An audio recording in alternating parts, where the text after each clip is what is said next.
The Social Network is at once a courtroom drama, a tech origin myth, and a $40 million experiment in cultural arbitrage, a tightly engineered product that turned adolescent spike code and venture capital into a global brand. From its opening cadence, the film positions itself not merely as storytelling, but as a study in risk allocation. Creative risk from a director and screenwriter willing to compress moral nuance into razor-sharp dialogue. Financial risk from producers and backers who finance a story about Silicon ambition at a time when social platforms were still being priced by imagination. And technological risk in how the subject matter demanded authenticity from both prop-driven interfaces and an evocation of the developer studio as an emotional landscape. Think of it as a fusion of art, engineering, and capital, a compact case study in how narrative design can map directly onto market dynamics. The early emotional hook is deceptively intimate, an argument that cascades into betrayal, coded as barter between personalities. But beneath that interpersonal calculus sits a profound economic engine. The setup reads like a startup pitch, an idea born in a dorm, rapid prototyping through hacked-together features, growth achieved via network effects and social proof, and an inevitable investor gaze that reframes personal motivations as monetizable trajectories. When we watch the protagonist draft the architecture of social graph, we are watching product-market fit being decided in real time. When we watch the lawsuits and depositions, we are watching governance, IP, and cap table disputes crystallize into legal instruments that will determine who captures value. The film thereby converts friendship and rivalry into balance sheets and shareholder narratives without losing its human sting. Seen through a financial lens, the storytelling is efficient almost to the point of surgical clarity. Scenes are structured for information density. An interaction that lasts 90 seconds will supply character intent, a revealing technical detail, and a downstream business implication. The screenplay disciplines excess. It forces us to treat dialogue like a product spec, where every line informs both motive and market expectation. This economy of storytelling mirrors lean startup thinking. Iterate quickly, expose assumptions, and let social feedback loops surface the critical faults. The film's inciting gambit therefore functions as R&D. An improvised product undergoes immediate stress tests by friends, rivals, and users, and those stress tests reveal both the promise and the fragility of what's been built. Technological ambition in the film is not ostentatious. There are no elaborate CGI set pieces. Rather, the technology lives in details. Code on screens, the hum of servers, and the choreography of late-night development sprints. That restraint is itself a strategic choice. By grounding the visuals in the modesty of actual developer environments, the film makes its case that innovation frequently emerges from constrained, iterative work rather than theatrical breakthroughs. Yet this understatement belies the magnitude of the cultural product being depicted. The platform at the story center is shown as a force multiplier. Small technical choices in sign-up flows or data display become levers that reshape social behavior and, by extension, consumer attention, the very currency of modern media economies.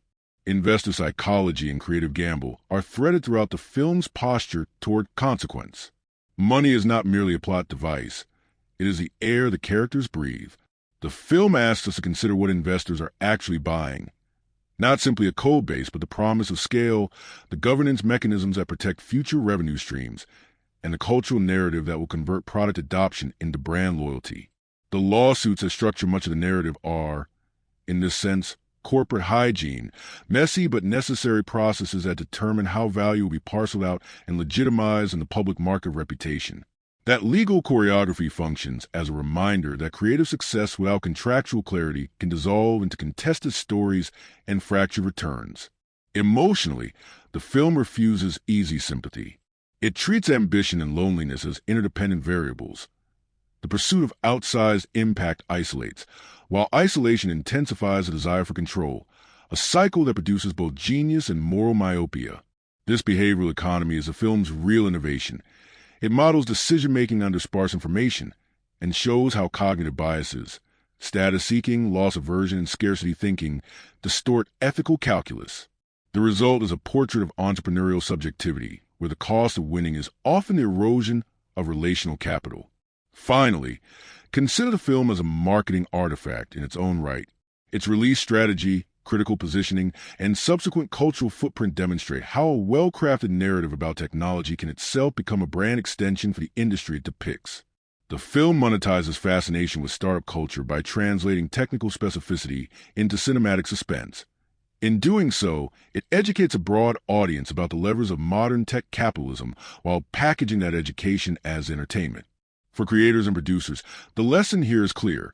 A film that decodes an emergent industry with clarity and verve becomes a durable asset, capable of generating returns across theatrical runs, streaming windows, and intellectual property downstream. As we begin to unpack the film scene by scene, keep this dual lens in mind. Every dramatic choice is also an economic decision, and every technical detail is a potential lever for audience investment. In that overlap, where psychology, technology, and capital intersect, the film offers its richest lessons. Literature-loving friends, we are not just watching a story about invention. We are witnessing an anatomy of cultural production, a blueprint for how art and enterprise build value together. The first half of the narrative unfolds like a venture incubation cycle in accelerated time. The ideation, prototyping, and explosive scaling of a product that was never meant to be this big. We begin with a simple act of emotional volatility, a breakup that functions as a catalyst for creation.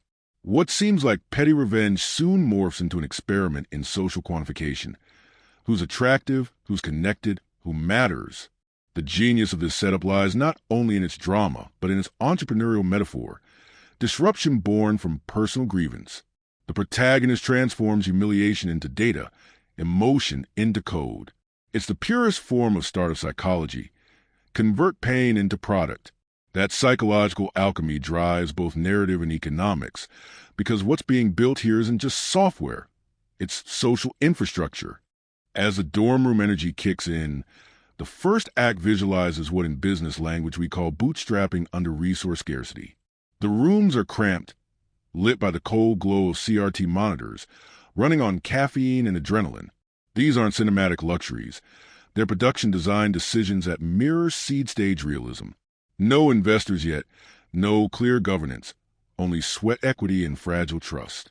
When a protagonist enlists his best friend to act as CFO and seed funder, the relationship becomes a convertible note of emotion, a temporary arrangement awaiting future valuation. Every conversation between them foreshadows dilution, cap tables, and inevitable corrosion of loyalty under scaling pressure. This is the subtle brilliance of the first half. Every emotional beat doubles as a financial instrument. The pacing here is deliberate and data-driven, a rhythm reminiscent of agile sprints. Quick builds, immediate deployment, and public feedback loops. We watch the idea mutate through incremental releases, the same way a developer iterates an MVP in response to user metrics. The script captures this process through sharp, layered dialogue that mimics asynchronous communication, characters talking at the speed of thought, mirroring how innovation outruns more reflection. Each scene compresses time and cognition. By the time the site moves from campus to campus, we've essentially witnessed a miniaturized version of network scaling, a proof of concept metastasizing into a product-market juggernaut. There's also a fascinating inversion of power underway. The institutions that once defined access and prestige, universities, clubs, fraternities, become obsolete within the very story that depends on them. In venture terms, this is market disruption at the cultural level. The protagonist, denied entry into traditional hierarchies, builds a new hierarchy of his own, one that values connection velocity over pedigree. The emotional arc and business arc converge. Rejection breeds innovation, and innovation breeds revenge dressed as progress. The irony is exquisite. A product designed to connect people is conceived from isolation. Technologically, the first half operates like a sustained engineering montage, a love letter to code as emotional expression. Fincher's visual style reinforces this. Static shots, minimal camera movement, dialogue-driven tension. The lack of visual flourish mirrors the logic of early software builds. Function over form, back-end over branding. Every keyboard click feels like venture capital in motion. Each line of code is share of equity in the future. It's filmmaking that understands the aesthetics of productivity. A human face illuminated by a monitor is more telling than any explosion. And through this subtle aesthetic, the film makes its central claim that in the 21st century, Creation happens in isolation, powered by focused caffeine and social insecurity. The introduction of external players, rivals with pedigree, entrepreneurs with entitlement, functions as market entry competition. In traditional business terms, this is first-mover advantage under siege. When the wealthy twins and their associate appear, what follows is not just conflict, but negotiation over ownership of innovation. The question at the heart of the first half, who really invented the thing, is economically a question of intellectual property rights. In cinematic terms, it's moral tension. In corporate terms, it's the difference between licensing and theft. The lawsuits that will dominate later acts are already germinating here, wrapped in smiles and handshakes. The emotional efficiency of these early scenes is remarkable. Every decision feels like both a character flaw and a balance sheet adjustment. When equity is offered to the best friend, it's not just generosity, it's capital allocation based on trust metrics. When a protagonist stays up coding through the night, it's not obsession alone. It's labor input optimizing return on innovation time. The beauty of the structure is that viewers can intuitively feel the startup math even without knowing the terms. They sense growth, risk, and asymmetry. They see momentum. The narrative moves like a startup burning runway, each scene consuming emotional capital the way a real company consumes cash. What makes the first half hypnotic is its frictionless realism. The camera, the lighting, and the editing collaborate to produce an environment that feels perpetually in beta, unfinished, alive, and iterating. We are inside the product before the world even knows it exists. And as this digital creature evolves, so do its creators, their personalities reprogrammed by the success metrics of their invention. This symbiosis between character and company transforms the film's narrative engine into something almost biological.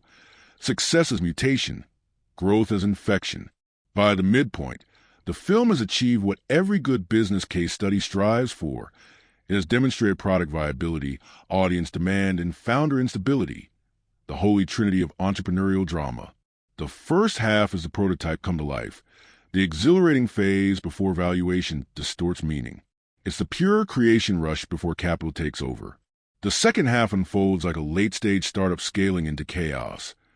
The exhilarating clarity of creation, giving way to dilution, governance crises, and existential audit. What began as code and caffeine evolves into contracts, law firms, and psychological fatigue. The transition is subtle but brutal. The tempo slows, the color palette cools, and we sense that the emotional liquidity fueling the venture is running dry. Growth now requires capital, and capital requires compliance. What was once art becomes arithmetic. Every new feature, partnership, or invested conversation carries a shadow cost. The erosion of friendship and the hardening of hierarchy. The protagonist, once a scrappy engineer, becomes a CEO navigating moral burn rate. The arrival of the investor mentor figure functions as a narrative's series of funding moment, a pivot in both tone and governance. His entrance is glamorous and dangerous, coated in sleek suits and champagne. He embodies market validation and corruption simultaneously. The embodiment of the tech ecosystem's promise that charisma can scale faster than conscience. His influence is a textbook example of venture dilution psychology.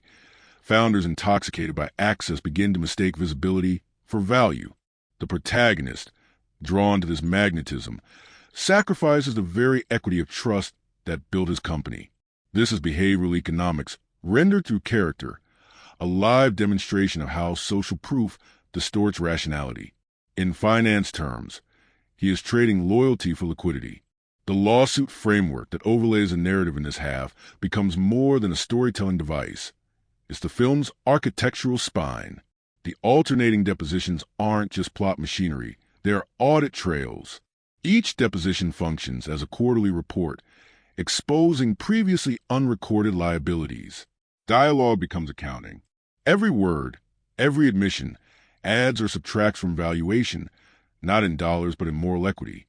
This dual timeline, creation and litigation, compresses cause and effect, forcing viewers to confront how innovation and exploitation can become indistinguishable when the speed of growth outpaces the speed of reflection. The tension between the two lawsuits mirrors the tension between competing truths. Innovation as theft versus innovation as evolution. Both are economically defensible, and that's the film's cruel genius. The deterioration of the friendship that once anchored the narrative is the emotional analog of equity dilution. What was once a 50-50 partnership becomes fractionalized by manipulation and negligence. The moment the protagonist quietly alters the ownership percentages is devastating precisely because it's so procedural. It's not betrayal with fury, it's betrayal with paperwork. The film turns an accounting ledger into a weapon, the emotional equivalent of a hostile takeover.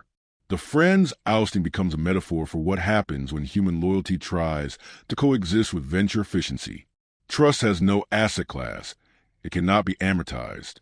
And in the friction between love and ledger, the film finds its most haunting insight, that modern ambition demands a conversion of relationships into transactions. Aesthetic choices reinforce this shift from passion to procedure. Gone are the rapid montages of code and chaos. In their place, we find stillness, sterile glass rooms, and expensive silence. Cinematography transitions from kinetic warmth to calculated symmetry, mirroring how scaling companies trade creative spontaneity for process control. Even the sound design evolves. Less chatter, more echo, as though the success of the platform has vacuumed the oxygen from its creator's world. These choices give the audience sensory evidence of intangible truths, that as the company grows, the founder's humanity contracts. The film's second half also deepens its meditation on product-market morality. The network that once symbolized connection now represents exploitation of privacy, friendship, and time. The emotional economics invert. The more valuable the platform becomes, the more it extracts from its users and creators alike. Each milestone, 1 million users, 10 million, a global rollout, is celebrated by the world and mourned by the narrative. The protagonist's expression at each success metric is telling. Not joy, but vacancy. Success has become subtraction. In startup terms, he has achieved scale without sustainability. In psychological terms, he has optimized performance at the expense of empathy. The film's dialogue in this section becomes an anatomy of denial. When confronted with the damage he's done, the protagonist retreats into logic, legalese, and code. His speech patterns mimic algorithmic reasoning, efficient, detached, emotionally lossless. This isn't sociopathy, it's adaptation. The film's psychological argument is that modern genius often manifests as emotional compression. The protagonist's moral bandwidth shrinks to maintain system stability. In behavioral economics, this is known as cognitive load management, when too many competing priorities force the mind to prioritize self-preservation over altruism. In cinematic language, it's isolation disguised as focus. By the climax, the story transforms into a mirror of modern capitalism's paradox. The creator is prisoner of his own product. He has built an empire of connection, yet sits alone, refreshing the page for validation. That final image, digital longing replacing human intimacy, is both poetic and financial. It's the unpaid invoice of ambition. All the billions of market capitalization cannot purchase the emotional equity he forfeited. The lawsuits settle, the empire stabilizes, but the founder remains unbalanced. The system works, the soul doesn't. The second half, then, is not merely resolution but reckoning. A live case study in what happens when innovation outpaces ethics, and the architecture of success collapses inward. What began as an act of rebellion ends as a lesson in governance. Every triumph carries a footnote of cost. Every valuation conceals a vacancy. And as the film fades, it leaves behind not moral clarity but financial symmetry, a perfectly balanced ledger of gain and loss, profit and regret. The psychological architecture of the social network is built like a financial model. Every choice, fear, and outburst corresponds to measurable emotional currency. The film doesn't paint its characters as heroes or villains, but as competing investors in a volatile psychological market. Each operates under a distinct behavioral economy. One trades empathy for efficiency, another trades loyalty for legitimacy, and still another invests charisma to extract social capital. This dynamic, rendered through crisp dialogue and cold lighting, becomes the movie's true spectacle. Not the code or the lawsuits, but the emotional algorithms that drive them. At the center stands a protagonist, a study in cognitive dissonance and scarcity mentality.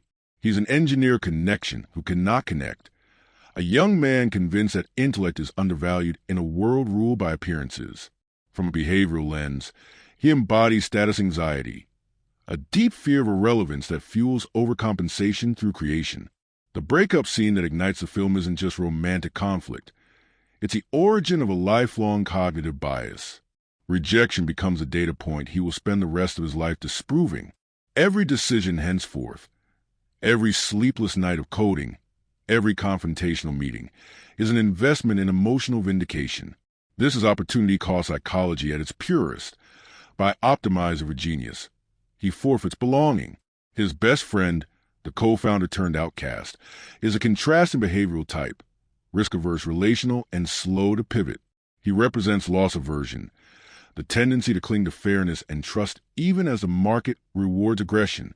His tragedy is that he tries to apply human ethics to venture logic, a mismatch the film treats with surgical cruelty. He invests emotional capital into a partner who increasingly thinks in spreadsheets. Their friendship becomes a market distortion, unsustainable goodwill in a profit-maximizing ecosystem. The heartbreak of his betrayal isn't just narrative. It's a lesson in how loyalty depreciates under asymmetric information. The investor mentor figure functions as pure market instinct, all intuition, no conscience. His behavior reflects hyperbolic discounting, the preference for short-term social excitement over long-term sustainability. He doesn't build, he accelerates. He knows how to manipulate attention as currency, turning celebrity presence into valuation momentum. For him, the startup is a theater of conquest, a chance to play both impresario and disruptor. Yet the film refuses to caricature him. His charm is real, his intelligence sharp, and his cynicism practical. He is what the protagonist could become if empathy were fully divested from ambition. Their partnership is behavioral mirroring, each recognizing in the other the same addiction to control dressed up as innovation. The rival twins represent the legacy economy, established capital, social pedigree, and a belief that fairness has intrinsic market value. Their outrage at being outmaneuvered by a code slinger without lineage stems not from theft, but from status loss. Behavioral economists describe this as reference dependence, pain not from absolute loss, but from deviation relative to expectation. The film's genius is how it visualizes this abstract concept: tall, privileged athletes storming legal offices, demanding that the rules they grew up with still apply in a world that's already moved past them.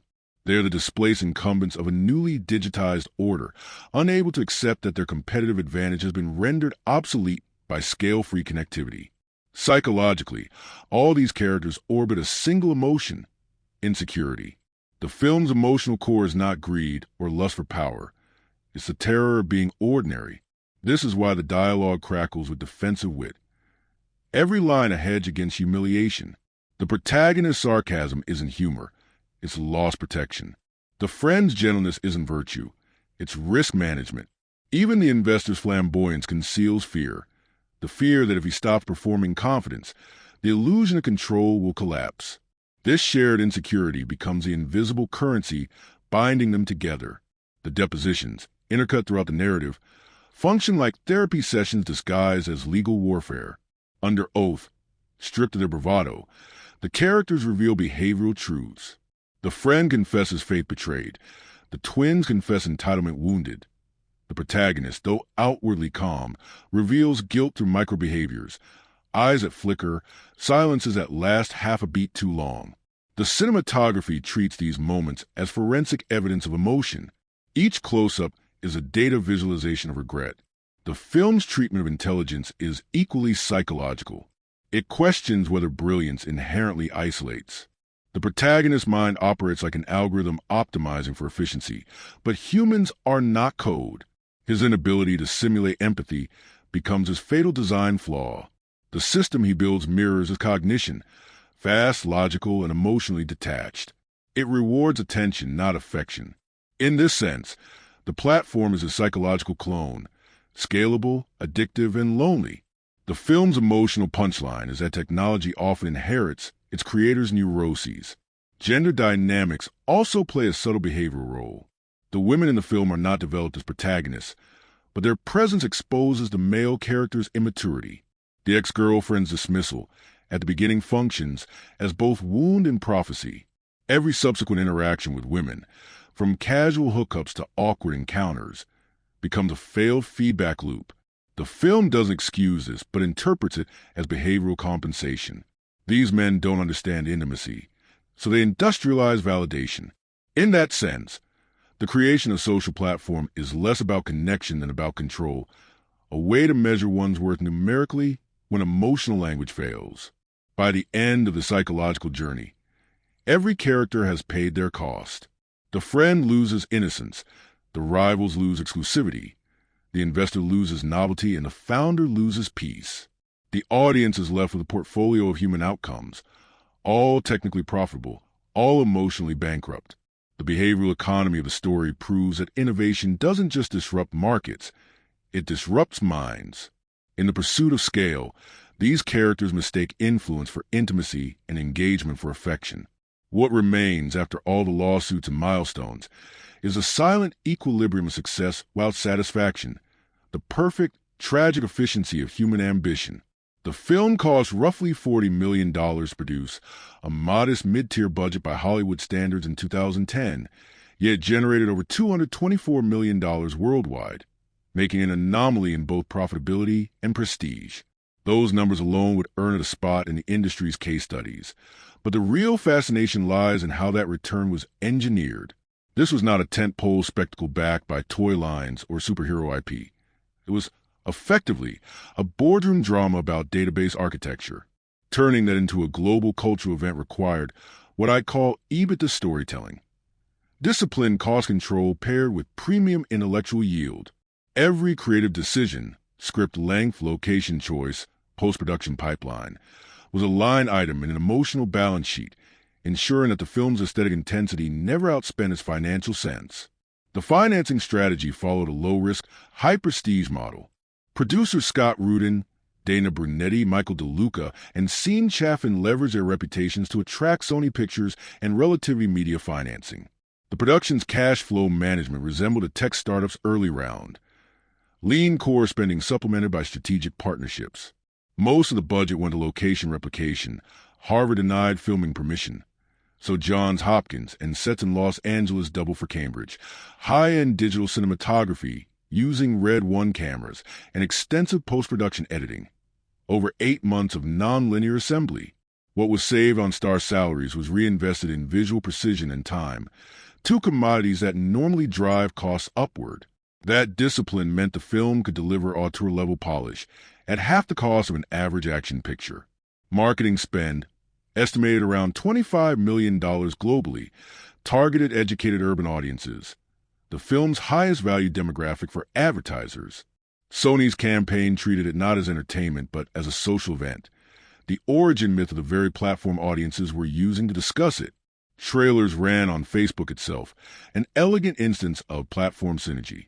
Taglines like, "You don't get 500 million friends without making few enemies," turned a complex moral drama into a viral slogan, compressing psychological nuance into marketable intrigue.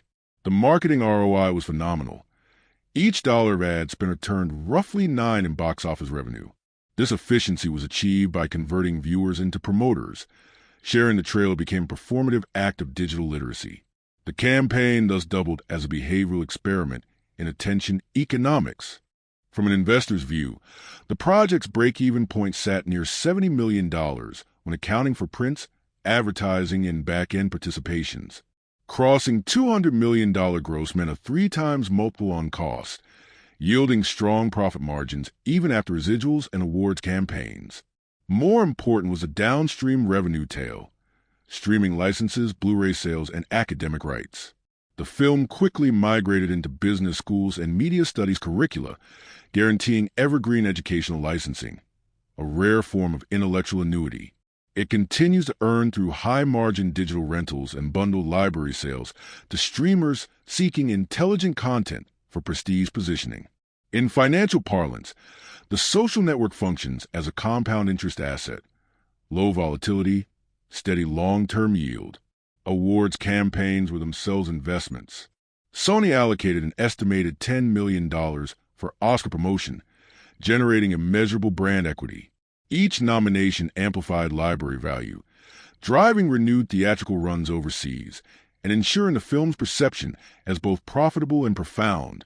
The cost-benefit ratio of prestige marketing proved extraordinary.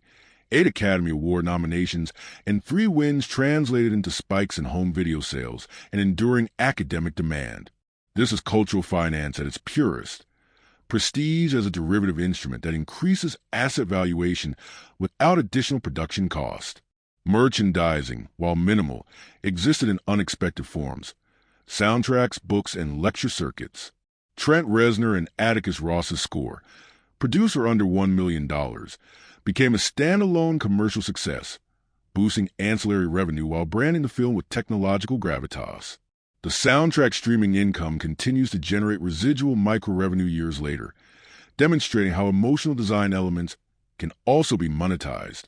In effect, every department contributed to the revenue stack. Writing produced IP value, cinematography built brand credibility, and music added passive income. Few mid-budget dramas achieved this multidimensional return profile. ROI also extended into reputational capital for its key players.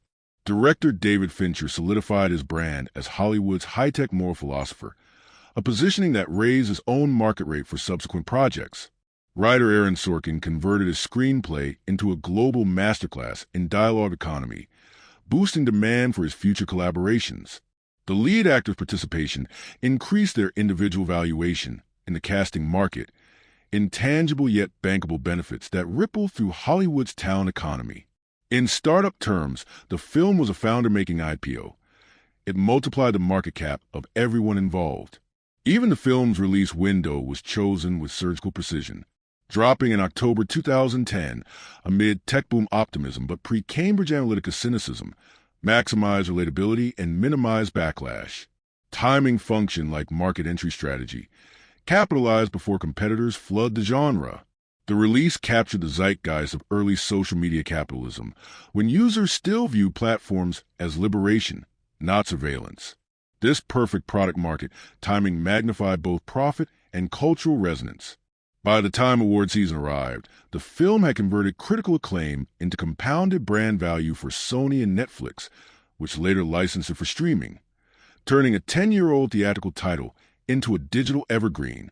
In financial retrospection, The Social Network exemplifies the venture film paradox. It's a story about monetization that itself became a model of monetization. A $40 million expenditure yielded not only $500 million in lifetime gross and downstream sales, but also a priceless pedagogical asset for universities, corporations, and filmmakers. In its EBITDA-style balance sheet, nearly every metric gleams. Low capital expenditure, high yield, brand amplification, and enduring educational utility. The final ROI is measured in dollars alone, but in influence, the currency of modern prestige. And for a film that dissected how attention becomes capital, there could be no higher return. The technological backbone of The Social Network isn't flashy, it's architectural. The film's visual and sonic design operates like a perfectly tuned machine built to measure psychological pressure with precision of a laboratory instrument. Every piece of hardware, software, and workflow decision was made in pursuit of emotional fidelity. Director David Fincher, an obsessive technician of mood, built the film's aesthetic around the tools of control, digital cinematography, algorithmic editing, and sonic minimalism. What emerges is less a drama captured on film than a system simulation. The world's first cinematic operating system for ambition, loneliness, and code. Principal photography employed the Red 1MX digital camera, a revolutionary tool at the time. Fincher and cinematographer Jeff Cronenweth used dual red setups to create an invisible rhythm of observation, emphasizing clarity over spectacle. The camera's 4K resolution allowed them to manipulate exposure and composition in post-production without compromising image integrity, an early demonstration of digital flexibility as artistic freedom. The result is a world rendered in surgical sharpness, with the texture of a dorm's fluorescent light or the reflection on a laptop screen carries narrative weight. Fincher once said digital cameras allowed him to erase the idea of a take. Here, that philosophy becomes emotional infrastructure. Endless takes and perfect recall-meant performances can be refined like software patches, each version closer to psychological truth. The color pipeline was managed through DaVinci Resolve, which enabled real-time LED previews on set and gave post-production full control over mood. The cold green-blue palette was not just aesthetic, it was psychological encoding. The film's color temperature mirrors the emotional climate of early tech culture. Sterile, intellectual, detached. Every hue carries a cognitive message. Tungsten warm for nostalgia. Tungsten's absence for isolation. Even the night exteriors, diffused through minimal contrast ratios, evoke the ghostly glow of screen light bleeding into sleepless minds. This is not lighting for beauty. It's lighting for cognition. The audience doesn't simply watch. It computes. Editing, supervised by Angus and Kirk Baxter in Final Cut Pro 7, later composited in Avid for sound sync, exemplifies modular design. Fincher's insistence on digital acquisition meant every frame could be dissected with precision timing. Jump cuts and dialogue overlaps were engineered down to the syllable. The editors approached the footage as data, tagging, sorting, versioning, anticipating machine learning's logic before it was industry standard. This method produced one of the most rhythmically intelligent dialogue sequences in modern cinema. The opening scene, which plays like an algorithm calibrating speed to emotion.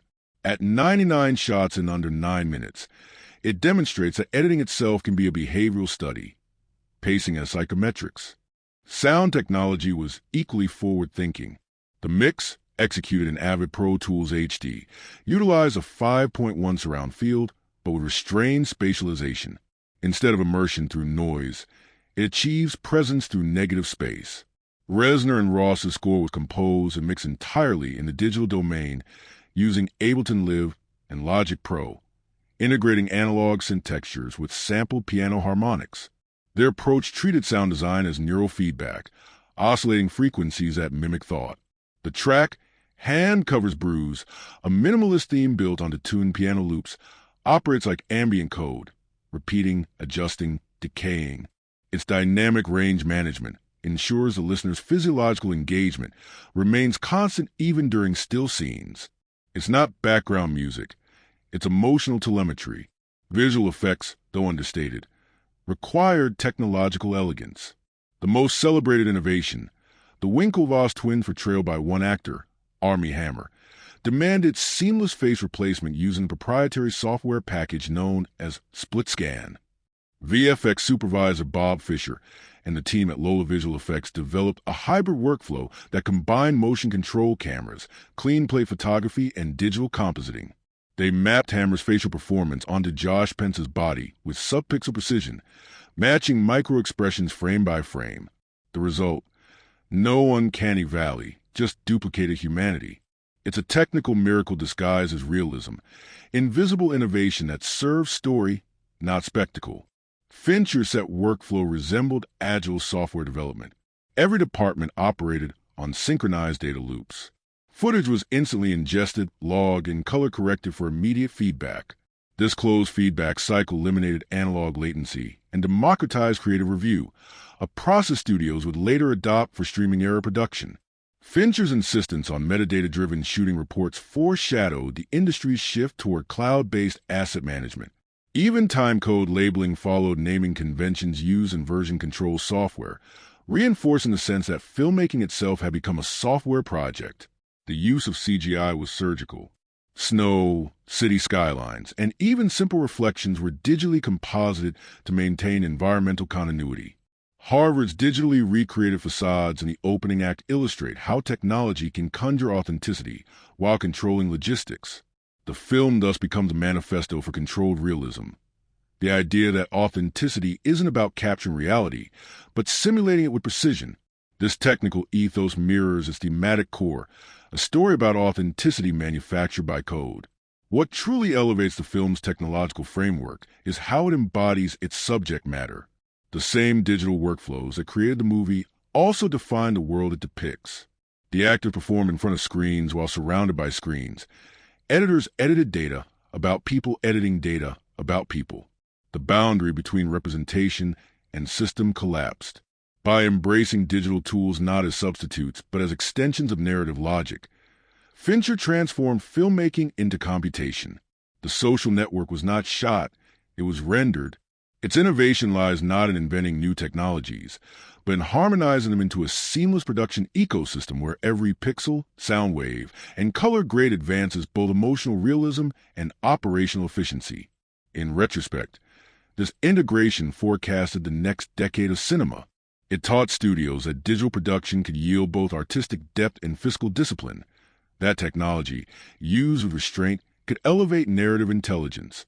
The legacy of its workflow persists in Fincher's later projects, Gone Girl, Mindhunter, Mank, in Netflix's adoption of metadata-based production oversight, and the rise of digitally native cinematography across prestige dramas. The film's technological innovation, like its story, proved that precision could be passion, that code could feel. And in doing so, it didn't just portray a revolution, it quietly became one. The Making of the Social Network was a masterclass in cinematic project management, a demonstration of how meticulous governance, schedule control, and data-driven coordination can produce an artistically elite yet financially efficient product. The movie's tone of technical intelligence and emotional restraint didn't appear by accident. It was engineered to the same managerial logic that drives high-performing startups.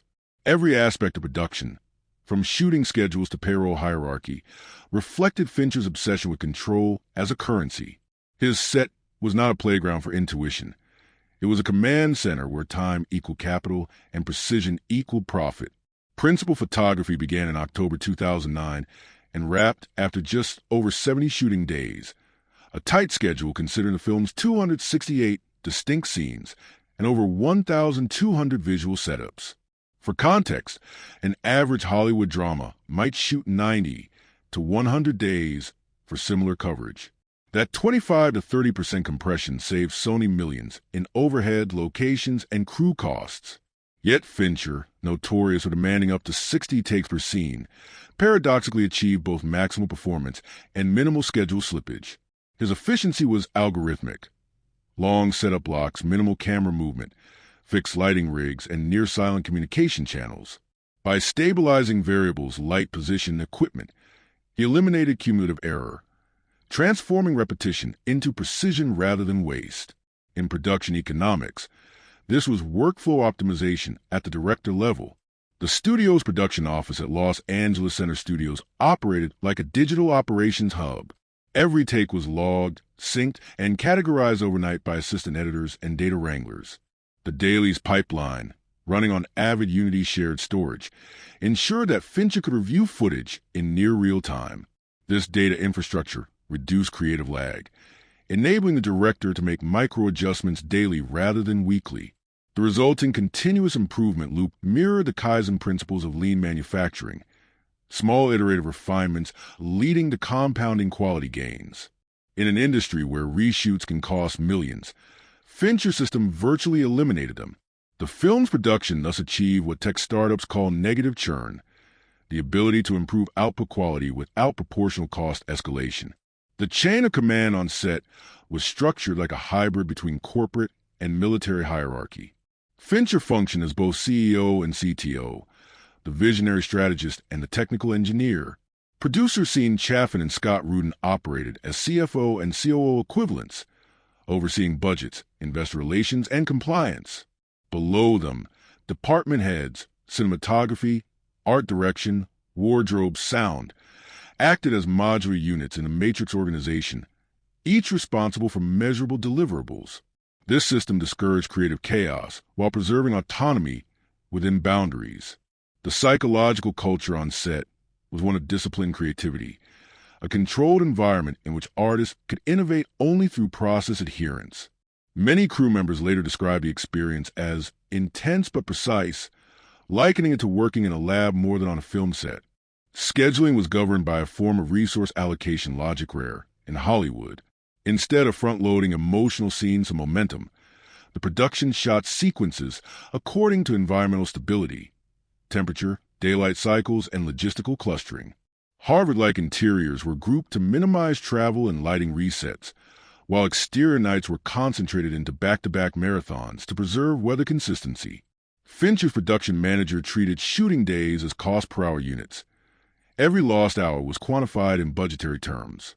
This quantification reframed artistry as a measurable function of time management. Even Fincher's demand for countless takes, often viewed as indulgence, was backed by data. Statistically, his median usable take fell between 27 and 32, a figure derived from his previous project's edit logs. Precision, again, as predictive science.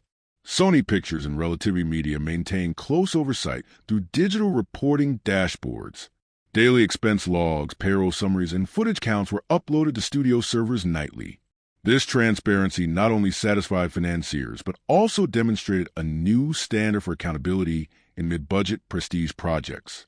When compared to typical overages in a range of 10 to 15%, the social network finished within 2% of its projected cost, a feat nearly unheard of for a director of Fincher's meticulous temperament.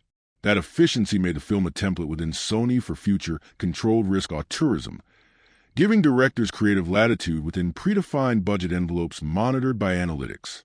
The financial governance model here became as influential as the film itself.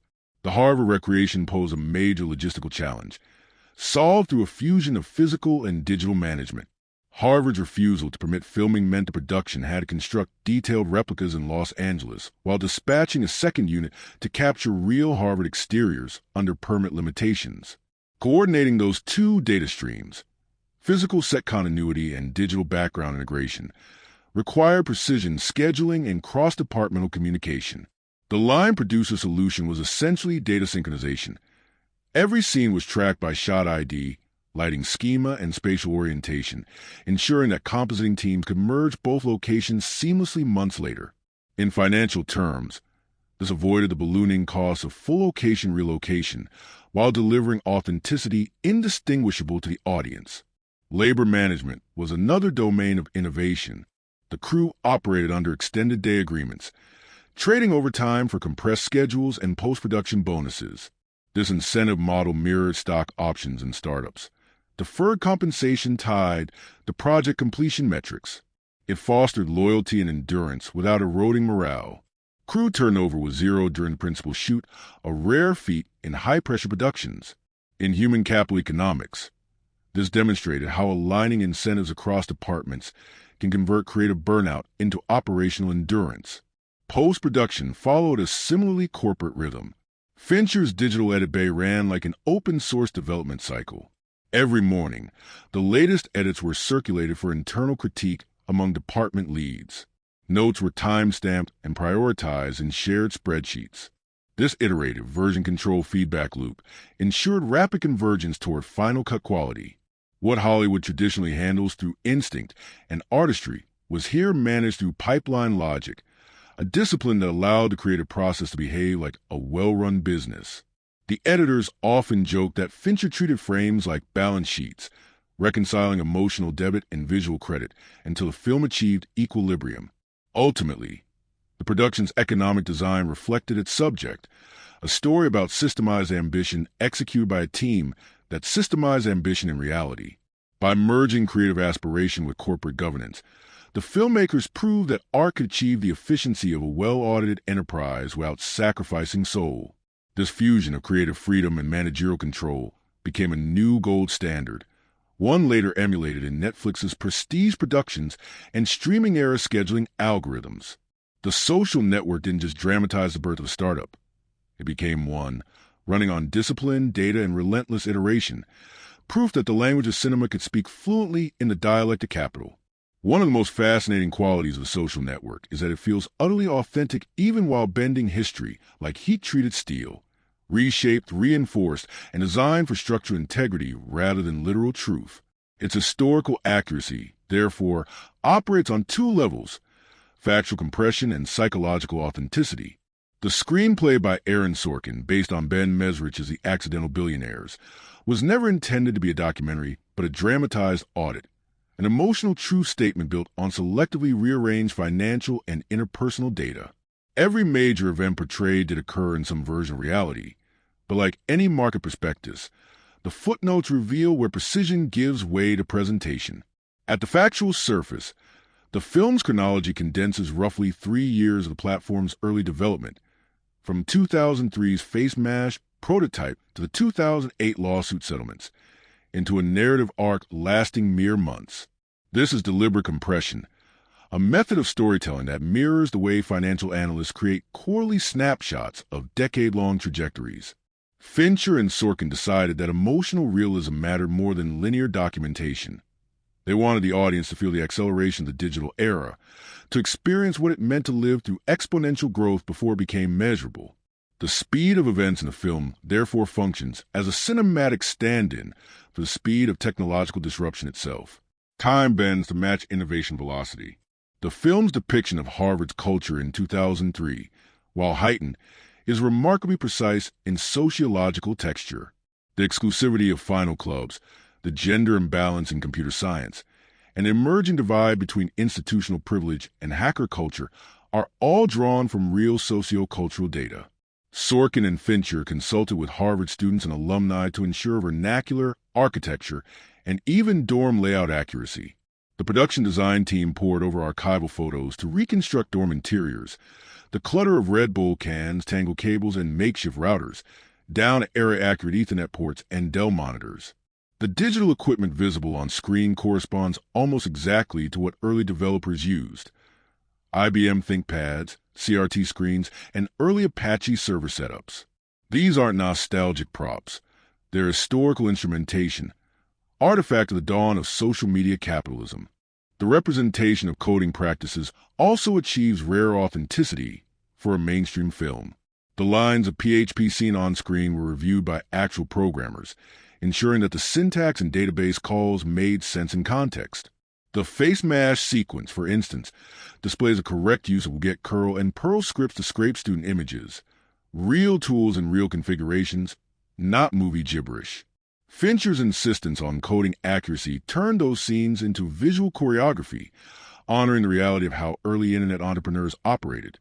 Not in glass towers, but in dim rooms where logic and caffeine dance together. From a scientific standpoint, this grounding anchors the film in credible computer science reality, allowing the audience to suspend disbelief without feeling lectured. Where accuracy begins to blur is in characterization and emotional causality. The film portrays the protagonist as simultaneously calculating and wounded, a lonely genius animated by resentment. While colleagues from a real company have publicly disputed this depiction, insisting on his sociability and collaborative instincts, Fincher and Sorkin use psychological probability, not biography, as their compass. Behavioral economics supports their choice. Data shows that disruptive innovators often emerge from social marginalization and possess unusually high need for cognitive closure, a psychological drive to complete systems, solve puzzles, and prove control. In dramatizing him as emotionally aloof, the filmmakers weren't describing the man but the archetype. The founder as both architect and exile, a pattern observed across technological revolution from Edison to Musk. That artistic choice achieves a form of psychological accuracy that transcends literal truth. The legal accuracy of the twin and co-founder lawsuits is also largely intact, though streamlined. In reality, the Winklevoss case lasted years, involving arbitration, appeals, and complex settlement terms. The film compresses this into a unified deposition timeline for narrative coherence.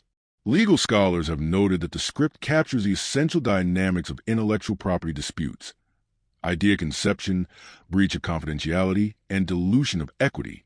The dialogue used in the deposition scenes, every creation myth needs a devil, captures the spirit, if not the verbatim exchanges, of how founders and claimants frame origin stories under oath. The lawsuit's outcomes, cash plus equity settlements, align precisely with public filings, cementing the film's grounding in verifiable corporate documentation. From a cultural history lens, the film's larger truth, that early social media emerged from elite networks of privilege and exclusion, is historically unassailable. The first users were Harvard students. The first expansion targets were Ivy League schools. The first investors were drawn from circles of generational wealth and Silicon Valley venture aristocracy. The filmmakers' focus on that exclusivity wasn't exaggeration but revelation. They exposed what history might have obscured, that the democratization of communication began as a luxury experiment among the already powerful. In this sense, the social network achieves what historical dramas rarely do. It reframes history not as event chronology, but as socioeconomic pattern recognition. Scientifically, The movie's portrayal of social dynamics aligns with the emerging research of the early 2000s in network theory and behavioral economics. The notion that a product could scale virally through feedback loops of validation, friends like status, reflects models first formalized by scientists like Albert Laszlo Barabasi in Linked. The film's narrative rhythm mirrors those mathematical concepts: rapid clustering, preferential attachment, and network saturation. Fincher translates these ideas visually. Crowded dorm rooms representing dense nodes, isolated shots of coding representing algorithmic efficiency, and expanding maps of campuses showing real-world diffusion. In cinematic form, he renders the mathematics of virality into human emotion. Even details like the weather and geography serve accuracy. The rolling scenes, shot at Henley-on-Thames, faithfully depict Harvard's actual competition circuit, and the sports role as a metaphor for legacy capital. Synchronization, hierarchy, inherited grace. The accuracy extends to the rhythmic sound design of the oars cutting through water, a sound accorded with real hydrophonic microphones to capture the physics of displacement. That attention to environmental realism turns sport into symbol and fact into feeling. If one defines historical accuracy not as literal replication, but as conceptual fidelity, then the social network achieves near total success. It compresses events for narrative throughput, dramatizes personalities for emotional legibility, but never falsifies the system itself. It remains faithful to the underlying truth of its time, that genius and greed shared dorm walls, that innovation was born of insecurity, and that the platforms we now depend on emerge from very human flaws. The film's achievement lies in its epistemic honesty. It admits that history, like code, is never final but always in beta. And in doing so, it becomes not a record of the past, but a framework for decoding how power evolves when intellect meets opportunity. Among the many achievements of the social network, perhaps the most remarkable is how meticulously it transforms documented history into cinematic narrative without severing its factual spine. At its center is Mark Zuckerberg, portrayed as a Harvard sophomore who, in 2003, combined programming skill, emotional volatility, and competitive drive to create what will become Facebook. That portrayal, while dramatized, is rooted in verifiable events. Zuckerberg was indeed a computer science student who launched FaceMash after scraping photographs from Harvard's internal directories, faced disciplinary action for it, and soon began developing a social networking site initially called a Facebook, with financial help from his friend Eduardo Saverin. The film compresses roughly 5 years of real history into a narrative that feels like it unfolds in one extended burst of energy. In reality, Facebook's incorporation invested in negotiations, and subsequent legal battles span from 2003 through 2008. Aaron Sorkin's screenplay condenses that chronology to preserve narrative tension and reflect the sensation of exponential growth. How, in digital culture, success seems to happen overnight even when it actually builds over thousands of iterative decisions. This narrative speed is therefore less an inaccuracy than a stylistic mirror of how quickly technological revolutions evolve once momentum begins. The film's depiction of Harvard life and early 2000s computing culture is remarkably precise. Harvard did deny the production permission to film on campus, yet set designers reconstructed dorm rooms using archival photographs and interviews with former students. Details such as the CRT monitors, beige Dell towers, and network switches used by undergraduates in 2003-04 are period accurate. The coding scenes include real PHP and Python syntax checked by consultants, so the on-screen code executes logically. FaceMash in the movie uses valid get and curl commands, exactly the tools Zuckerberg used, according to university records and interviews. These touches give the film's technological world the ring of authenticity, rather than the generic movie hacking often seen elsewhere. The interpersonal and legal storylines are built from court documents, depositions, and Ben Mesrich's book, The Accidental Billionaires, which served as Sorkin's main source. The lawsuits between Zuckerberg, Eduardo Saverin, and Cameron and Tyler Winklevoss did occur, though the film merges timelines and simplifies the litigation process. In reality, the twins' intellectual property suit and Saverin's ownership dilution case proceeded separately, both ending in settlements that included cash and stock. The film condenses these into alternating deposition sequences, using them as narrative scaffolding rather than strict procedural reenactment. Every major claim in those scenes, the conception dispute, the partnership breakdown, the final settlement, aligns with public records, though phrased with Sorkin's characteristic wit. Where accuracy gives way to interpretation is in psychology. Zuckerberg's cinematic persona, awkward, caustic, obsessively logical, emotionally detached, has been contested by people who knew him at Harvard. Many describe him as more sociable, less vindictive. Fincher and Sorkin weren't documenting the man so much as building an archetype, the modern technologist whose intellect isolates him. The accuracy here is psychological rather than biographical. It captures a type rather than a transcript. Eduardo Saverin's characterization as loyal yet naive, and Sean Parker's as charismatic yet reckless. Likewise, the still traits recorded in multiple first-hand accounts, but amplify them for thematic clarity. The rowing sequences depicting the Winklevoss twins at Henley are almost documentary level in their realism. Shot on the actual Thames Regatta course with Harvard's real team as extras, the scenes reflect the sport's traditionalism. Synchronized precision as a metaphor for legacy capital. Even the hydrophonic sound of oars slicing water was recorded live to preserve authentic acoustics. Such moments demonstrate Fincher's pursuit of empirical fidelity within an otherwise dramatized world. Scientifically, the film aligns with principles from network theory and behavioral economics that were gaining prominence in the early 2000s. The idea that social connections multiply through preferential attachment, popularized by researchers studying the mathematics of networks, underpins the film's depiction of Facebook's viral expansion. Likewise, its portrait of investor behavior, valuation anxiety, and user growth obsession parallels real patterns in early-stage venture capital ecosystems. Fincher's visual rhythms, quick cuts, multiplying interfaces, maps of expanding user bases, become cinematic representations of network mathematics. Taken together, the film's departures from literal facts serve a disciplined purpose. They convert messy reality into an intelligible system without falsifying the system's essence. Mark Zuckerberg did create Facebook at Harvard. He did face disciplinary scrutiny. He did co-found it with Eduardo Saverin. He did encounter the Winklevoss twins' legal challenge. And by his mid-20s, he controlled one of the most valuable companies in the world. What Fincher and Sorkin changed is not what happened, but how it felt. The velocity, tension, and alienation of building something that suddenly reshapes human communication. In that sense, the social network remains historically faithful where it matters most. To the truth of transformation, the psychological conditions of invention, and the factual outline of one young man's ascent from dorm room to digital empire. The cinematography of the social network, orchestrated by Jeff Cronenweth under David Fincher's rigorous direction, stands as one of the cleanest demonstrations of how visual engineering can convert dialogue-heavy material into visceral cinematic experience. It is not a film built on spectacle or kinetic movement. Instead, its power lies in visual control, camera position, light geometry, and frame temperature working together like code to generate emotion. Fincher's visual world is designed with a mathematician's discipline and a psychologist's intuition. Every frame obeys a logic of precision and emotional containment, mirroring the computational exactness of the story's protagonist, Mark Zuckerberg.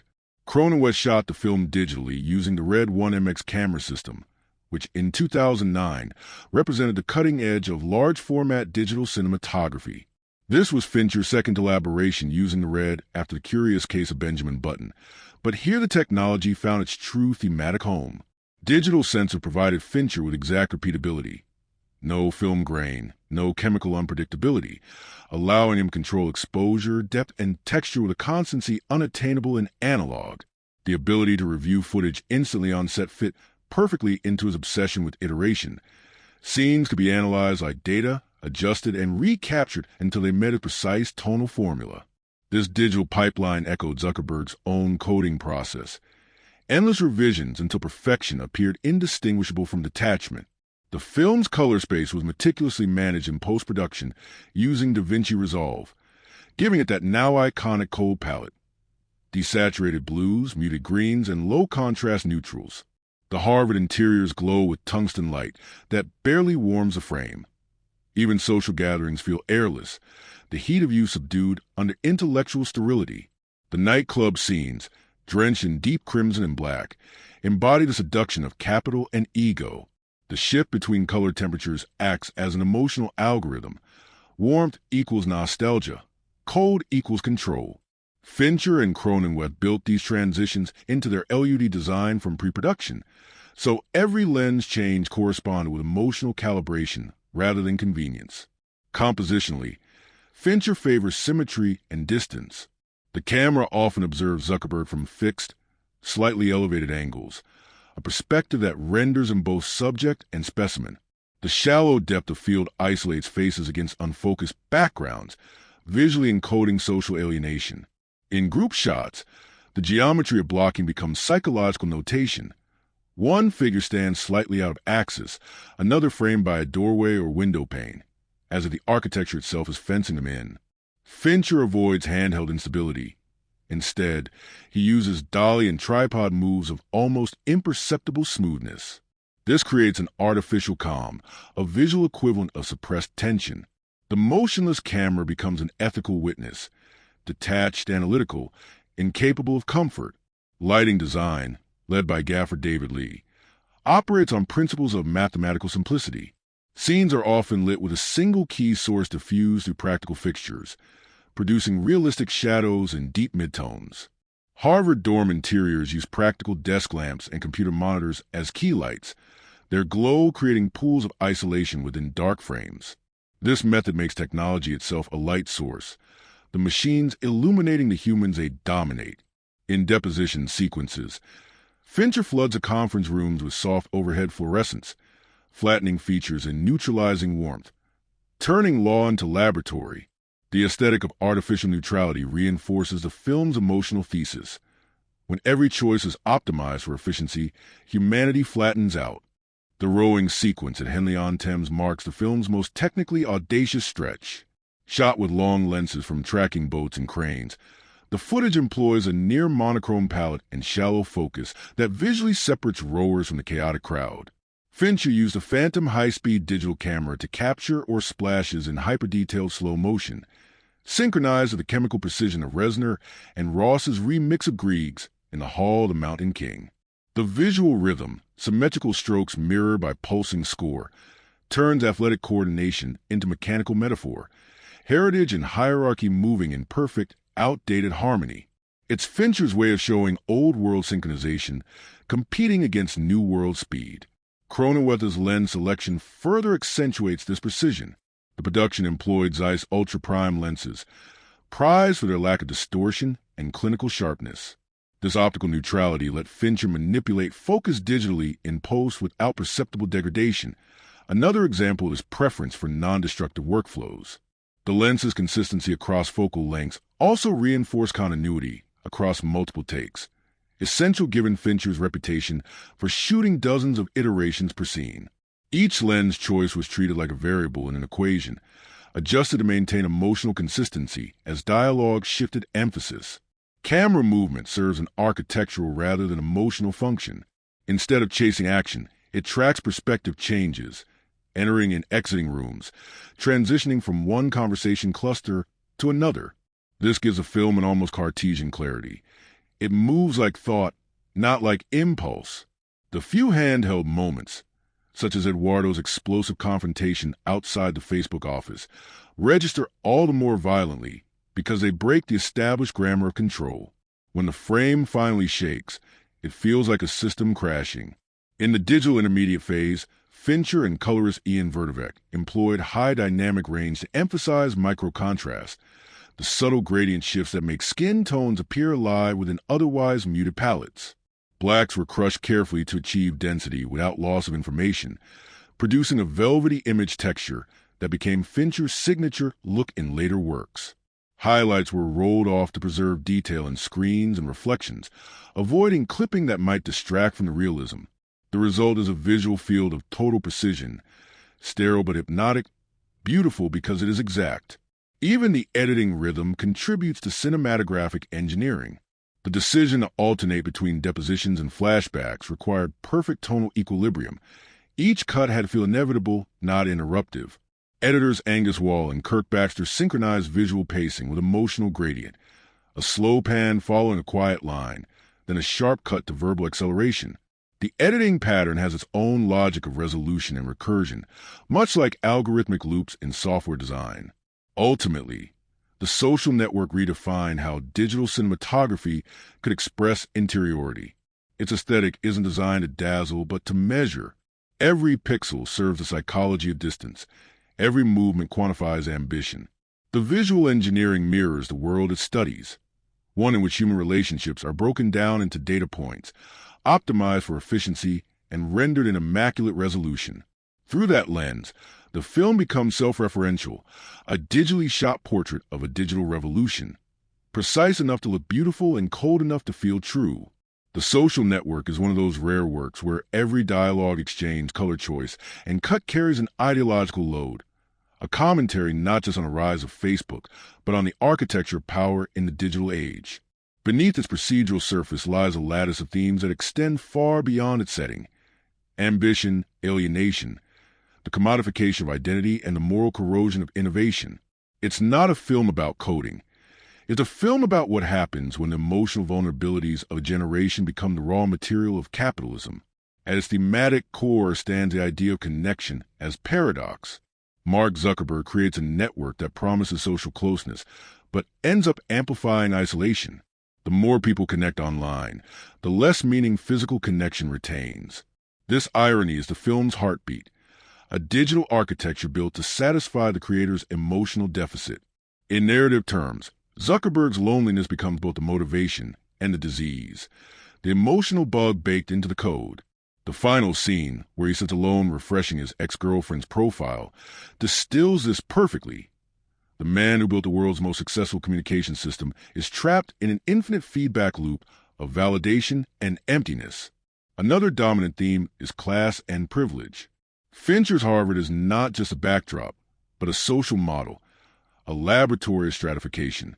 The film contrasts two economies of power: the hereditary wealth of the Winklevoss twins, rowing through centuries of entitlement, and the cognitive capital of Zuckerberg, who disrupts that order by building a new hierarchy defined by intellect, not lineage.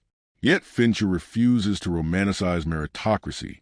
In replacing old privilege with new, the film suggests nothing truly changes. The gatekeepers are simply reprogrammed.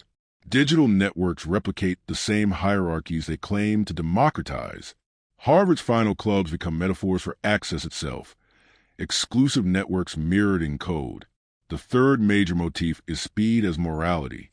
The narrative rhythm mimics the acceleration of startup culture, where moving fast is both virtue and vice. Sorkin's dialogue, brilliant, clipped, competitive, functions as a tempo map of ambition. Everyone speaks like they're coding thoughts in real time. This pace seduces viewers into the same logic that drives the characters. To slow down is to lose. The film's morality therefore emerges through form, relentless motion, as both thrill and caution. In this world, ethical hesitation equates to obsolescence. Running parallel to speed is the theme of creation and ownership. Who owns an idea, and who deserves the credit? The lawsuits at the film center dramatize the collision between collaboration and capitalism. Ideas, once shared freely among students, become assets once investors appear. Zuckerberg's betrayal of Eduardo Saverin isn't portrayed as pure malice, but as the inevitable byproduct of a system that treats loyalty as inefficiency. Friendship cannot survive the logic of equity dilution. The movie thus becomes a moral case study in creative capitalism, a world where innovation and exploitation are often indistinguishable. Fincher also weaves in the theme of identity as performance. Characters constantly negotiate who they are relative to others: social rank, intellect, desirability. Facebook itself is the institutionalization of this anxiety. It offers users control over self-presentation, but at the cost of authenticity. The entire film becomes a meditation on curation, how people edit themselves for approval. Zuckerberg's own transformation mirrors this. From awkward student to mythologized CEO. The irony is that the technology he built to express identity instead dissolves it. Visually, the film's themes are reinforced through recurring symbolic contrasts: dark interiors versus glowing screens, warmth versus coldness, intimacy versus exposure. The constant presence of glass, windows, computer screens, office partitions, becomes a literal metaphor for transparent isolation. Characters see each other clearly yet never touch. Fincher's composition often places Zuckerberg behind layers of reflection, visually encoding the divide between inner life and outer success. When he sits at the deposition table, his face fragmented by reflections on polished surfaces, the image feels like a schematic for digital identity itself. Fractured, duplicated, endlessly refracted. Another layer of symbolism lies in water. The rowing scenes, meticulously shot, operate on both narrative and metaphoric levels. The Winklevoss twins, embodiments of tradition, row in perfect symmetry, controlled, repetitive, ritualized. Zuckerberg, by contrast, moves through digital water, chaotic, fast, formless. The race sequence at Henley captures this contrast through rhythm and sound, classical music reinterpreted with electronic intensity. It's a clash between analog legacy and digital momentum, between muscle and machine. The river, in its endless forward flow, becomes an image of unstoppable progress, beautiful, impersonal, and utterly indifferent to who wins. Fincher's thematic sophistication also extends to gender and power. The film's women, Erica, the ex-girlfriend, Marilyn, the junior lawyer, the nameless users populating platform, are not protagonists but mirrors. They reflect the male character's emotional deficiencies. Critics have rightly noted the film's limited female agency, but thematically, this absence is deliberate. The film is about men performing for each other in a feedback loop of ego and validation, where women exist only as catalysts or spectators. This gender imbalance isn't glorified. It's exposed as part of the pathology of the environment that birthed Facebook, an ecosystem built by men obsessed with being seen, not understood. The film's emotional through line is the cost of control, Zuckerberg's defining trait. His refusal to relinquish authority gives him empire but takes everything else. He wins every argument, yet loses every relationship. Fincher presents this not as tragedy but as equation. To maintain total control, you must accept total isolation. It's a simple law of thermodynamics applied to emotion, energy converted, never shared. The final shot, with Zuckerberg endlessly refreshing his screen, visualizes that loop. Connection sought, control maintained, loneliness perpetuated.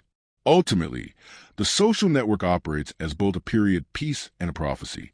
It captures a moment when social media still felt utopian, just before it transformed into a mechanism for surveillance and division.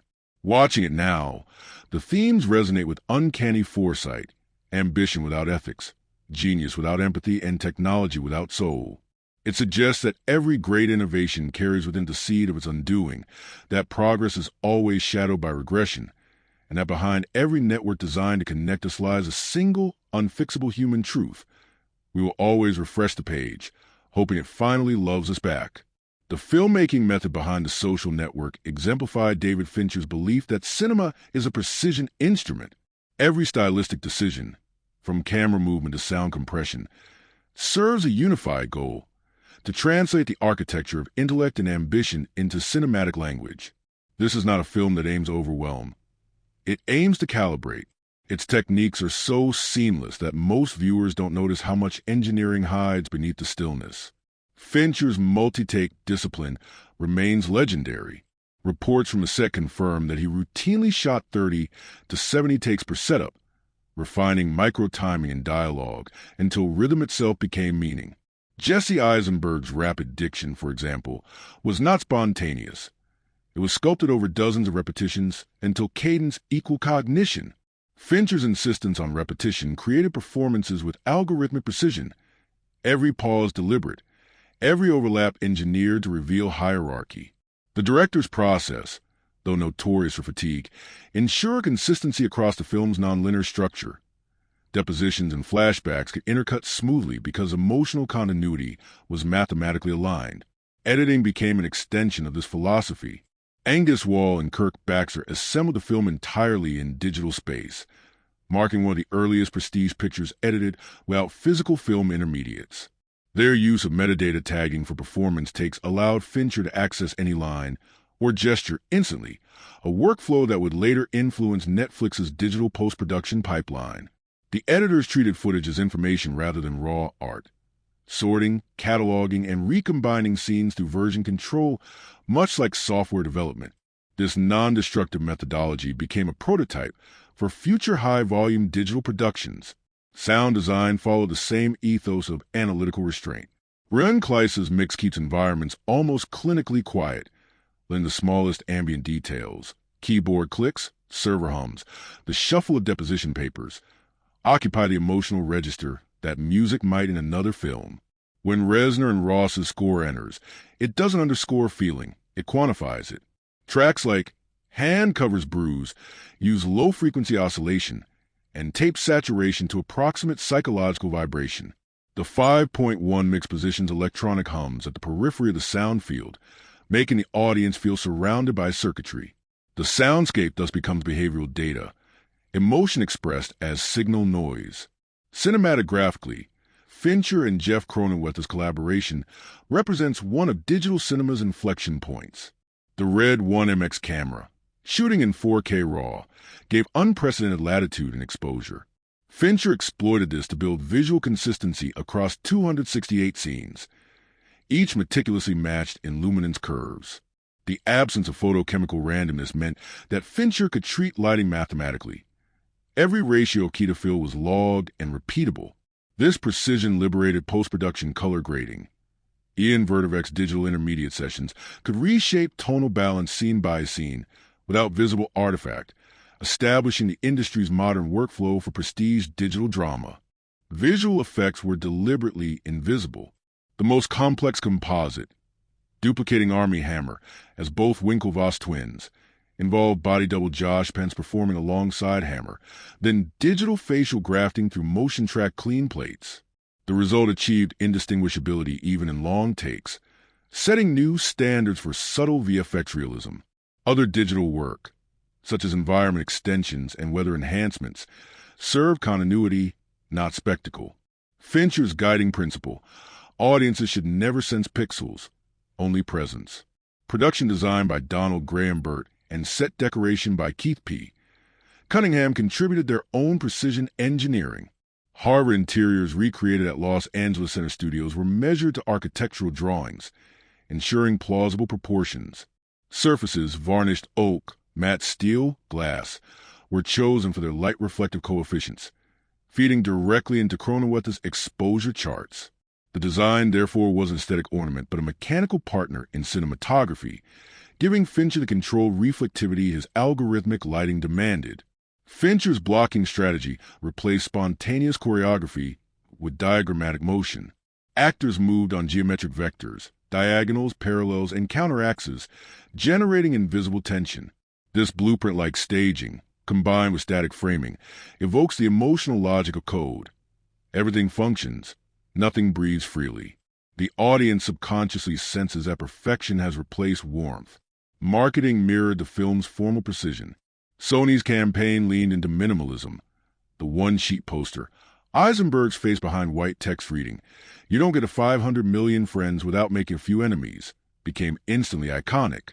It encoded the entire narrative conflict in typographic symmetry.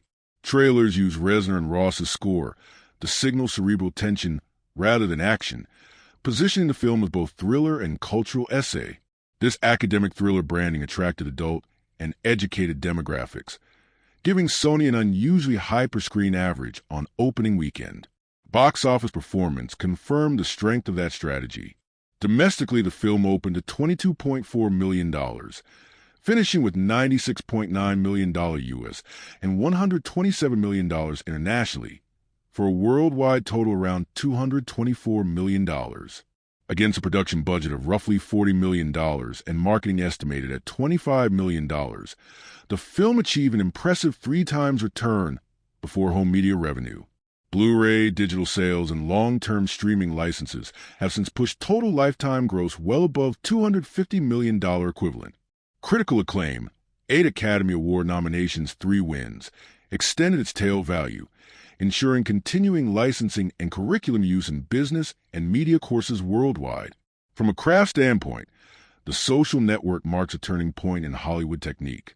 It proved that digital cinema could rival, even surpass, film in tonal subtlety, that post-production could operate with software precision, and that an intellectually dense, dialogue-driven movie could compete commercially with visual spectacles. Its box office success became the empirical evidence studios needed to greenlight future digitally shot prestige projects. Ultimately, Fincher's filmmaking technique behaves like Zuckerberg's platform itself. Flawless systems engineering concealed beneath apparent simplicity. Every shot, every sound, every line of dialogue runs on invisible infrastructure. Code written in light logic and rhythm. And just as Facebook redefined how people connect, the social network redefined how digital filmmaking could connect thought, image, and profit in one seamless algorithm of modern cinema. No film so intellectually engineered could have succeeded without performances capable of supplying emotional conductivity beneath all that structural precision. The Social Network assembled a cast whose collective chemistry transformed Sorkin's language into lived tension and gave Fincher's machinery its human pulse. Their interpretations, cool on the surface, volcanic underneath, anchor the story's credibility and its moral ambiguity, making this ensemble one of the most important in 21st century American cinema. Jesse Eisenberg's portrayal of Mark Zuckerberg is the film's gravitational center. He doesn't impersonate Zuckerberg in gesture or accent, but translates the idea of him, an archetype of intellect isolated by efficiency. Eisenberg delivers his dialogue like rapid data transfer, clipped, tonally flat, yet rhythmically mesmerizing. He captures the contradiction of a man who speaks faster than he feels, whose genius isolates him not because he's misunderstood, but because he refuses to slow down for understanding. Interviews reveal that Eisenberg and Fincher pursued a mechanical empathy, emotion conveyed through logic, not expression. Fincher's demand for 50-plus takes per scene, Eisenberg later said, wiped away performance and left behavior. That erosion of theatricality is why Zuckerberg feels chillingly real. Critics compared his control to Peter O'Toole in Lawrence of Arabia, a portrait of obsession internalized as silence. Andrew Garfield's Eduardo Saverin provides the film's conscience, soft-spoken, courteous, and gradually destroyed by systems he doesn't understand. His emotional transparency contrasts Eisenberg's opacity, turning their friendship into a mirror of empathy versus efficiency. Garfield's outburst in the Facebook office, "You better lawyer up, asshole," was captured after more than 40 takes, each one slightly recalibrated for rhythm and eruption. Fincher's method paid off. The moment lands with Shakespearean fury precisely because Garfield doesn't explode. He fractures. In interviews, Garfield described Eduardo as the only one playing the film as tragedy, a line that perfectly diagnoses his function in the narrative ecosystem. Justin Timberlake's Sean Parker is charisma weaponized. His performance reframes celebrity energy as venture capital, attractive, manipulative, combustible. Timberlake studied transcripts and first-hand accounts of Parker's early Napster fame, but leaned into performance's theatricality. Fincher wanted him to represent temptation, not biography. His swagger carries the syntax of Silicon Valley before it became corporate. Rule-breaking as style, indulgence as proof of genius. Timberlake's casting initially seemed stunt-like, yet his credibility surprised critics. Rolling Stone called his scenes a crash course in how ego becomes a business model. Armie Hammer's dual role as Cameron and Tyler Winklevoss achieved a technological and performative breakthrough. Using facial replacement techniques and a body double Josh Pence, Hammer delivered synchronized twin performances differentiated only by posture and vocal temperature. One slightly more analytical, the other marginally more volatile. Fincher insisted on separate takes for each twin, forcing Hammer to replicate timing and cadence precisely. The result is eerie realism. Two bodies moving in perfect calibration, embodying privilege as pattern. Critics admired the subtle class disdain Hammer conveyed. His athletic grace became the film's visual metaphor for legacy power. Strong, symmetrical, but ultimately slow. Rooney Mara's Erica Albright appears briefly, but functions as narrative catalyst and moral echo. Her calm dismissal in the opening scene frames the entire story's psychology. Fincher emphasized microexpressions, the slight tightening of her jaw, the restrained irritation that would haunt the protagonist's arc. Mara later recalled Fincher asking for confidence, not anger, a nuance that made Erica emblematic of the world Zuckerberg cannot win. Composed, grounded, uninterested in his intellect as currency. The supporting cast, including Rashida Jones as a young lawyer Marilyn Delpy, Max Minghella as Divi Narendra, and Brenda Song as Christy Lee, inhabit the periphery with quiet intelligence. Jones's closing dialogue, telling Zuckerberg, "You're not an asshole. Mark, you're just trying so hard, B1," gives the film its only note of forgiveness, transforming a corporate story into a human lament. Critical reception was near universal in its admiration. Rotten Tomatoes recorded over 95% positive reviews. Metacritic averaged in the mid-90s, placing it among the decade's highest-rated releases. Roger Ebert called it a great film not about Facebook, but about creation itself, and the personal toll of being first.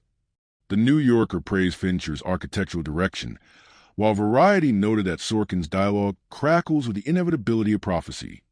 The Guardian named it a Citizen Kane for the digital age. Even outlets skeptical of Hollywood's tech depictions applauded its authenticity. Programmers and venture capitalists cited its portrayal of founder psychology as uncomfortably accurate. Audience response was subtler but enduring. Many younger viewers recognized themselves in Zuckerberg's compulsive detachment. Older audiences saw warning signs of a new moral economy. The film's IMDb rating stabilized above 7.5, and its Letterboxd average above 4 stars, remarkable for a dialogue-driven drama.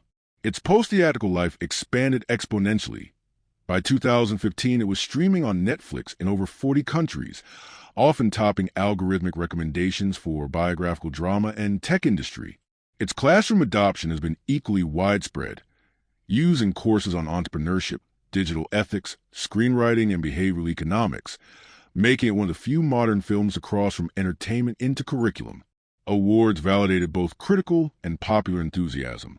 The film won Academy Awards for Best Adapted Screenplay, Aaron Sorkin, Best Editing, Angus and Kirk Baxter, and Best Original Score, Trent Reznor and Atticus Ross. It was nominated for Best Picture and Best Director, losing those categories to The King's Speech, a decision that critics still debate. BAFTA and Golden Globe honors mirrored the Oscars, with additional recognition from the American Film Institute and the National Board Review, both naming it 2010's Best Film. Interviews with the real Mark Zuckerberg in the aftermath reveal ambivalence. He publicly stated that the film's details got wrong what mattered most, the motivation, calling it entertaining but inaccurate emotionally. Yet, privately, several of his contemporaries acknowledged the movie's eerie psychological resonance. Sorkin later admitted he wasn't writing about Facebook. He was writing about friendship and betrayal. Fincher, more bluntly, said the film was about invention as pathology. A decade later, the consensus is stable. The Social Network has transcended biography to become cultural scripture, the story everyone believes, even if they know it isn't literally true. The cast precision performances and Fincher's calibrated direction transformed what could have been courtroom exposition into existential tragedy. For audiences, critics, and the industry alike, it remains the benchmark for how intellect, emotion, and technology can coexist in cinema without compromise.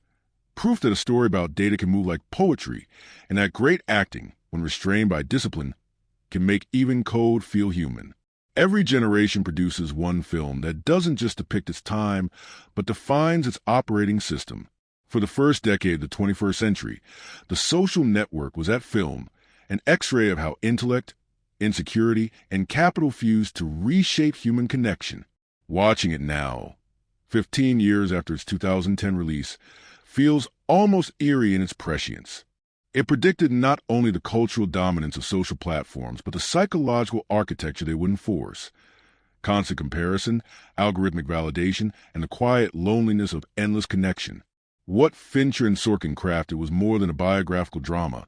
It was a cinematic equation balancing art, technology, and money with surgical symmetry.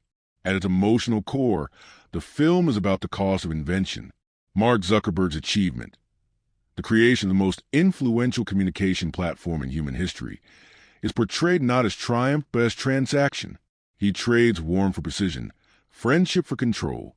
Fincher turns that trade into a visual and moral algorithm. Every line of dialogue that reveals genius simultaneously exposes isolation.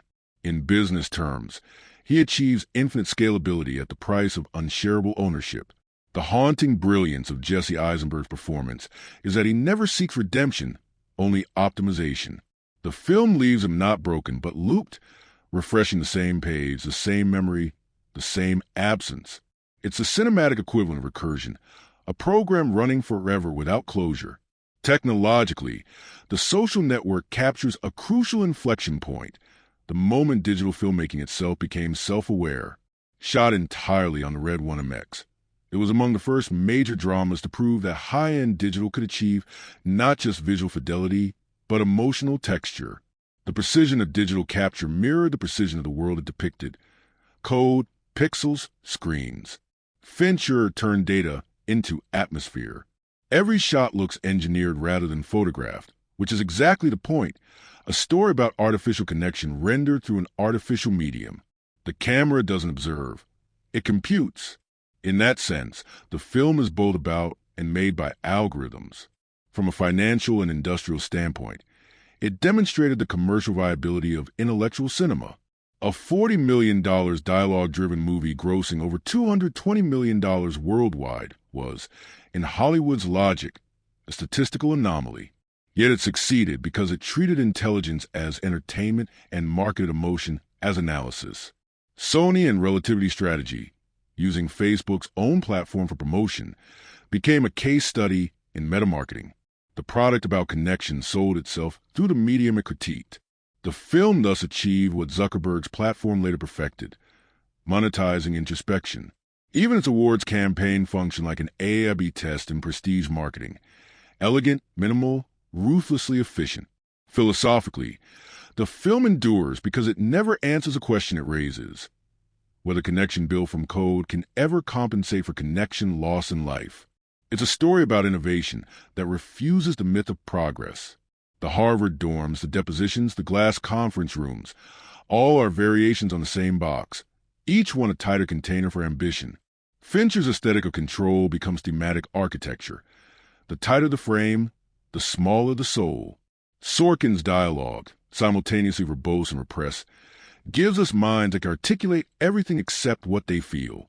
In this contradiction lies the film's enduring poetry, the tragedy of modern intellect. Omniscient, analytical, and desperately alone. The symbolic dualities of film explores intellect versus emotion, connection versus isolation, speed versus reflection, remain as relevant in 2025 as they were in 2010. In the years since its release, Facebook has become a global infrastructure, influencing politics, economies, and identities. Rewatching Fincher's film in that context feels like revisiting an origin myth before the fall, when ambition still looked innocent. The irony is that Fincher's cautionary tone became prophetic. What the film presented as moral warning now reads as historical prologue. It's not that the social network exaggerated reality. Reality expanded to meet it. Aesthetically, it represents a new genre, procedural tragedy. It uses the tools of corporate thrillers, depositions, board meetings, metrics, but structures them like Shakespearean conflict. Power replaces love, intellect replaces empathy, and betrayal replaces climax. The film doesn't build to revelation but to recursion, a loop of regret. Its closing image, Zuckerberg refreshing Erica Albright's page, is cinema's most succinct metaphor for modern existence. Technology as mirror, validation as religion, progress as purgatory. The film also crystallized a new trinity of creative capitalism: art as asset, technology as language, and emotion as brand equity. Fincher set operated like a startup, his post-production pipeline like a data firm, his narrative like a case study. Yet from this machinery emerged something profoundly human, a sense of yearning so real it transcends the coldness of its architecture. That balance, intellect fused with ache, is what elevates the social network above the genre of tech biopic. It isn't about Facebook. It's about the human operating system that made Facebook inevitable. 15 years on, its influence radiates through every serious film about technology, power, or genius. From Steve Jobs to Tara Oppenheimer, all inherit its grammar of precision and its tone of ambivalence. The film redefined what cinematic intelligence could feel like. Not abstract or alienating, but thrilling in its clarity. Fincher and Sorkin proved that the most gripping spectacle in cinema isn't action, it's cognition. And perhaps that's the final harmony between art, tech, and capital that the social network achieves. It monetizes mindfulness. It shows that thought itself can be cinematic, that data can be lyrical, and that ambition, when rendered honestly, becomes tragedy.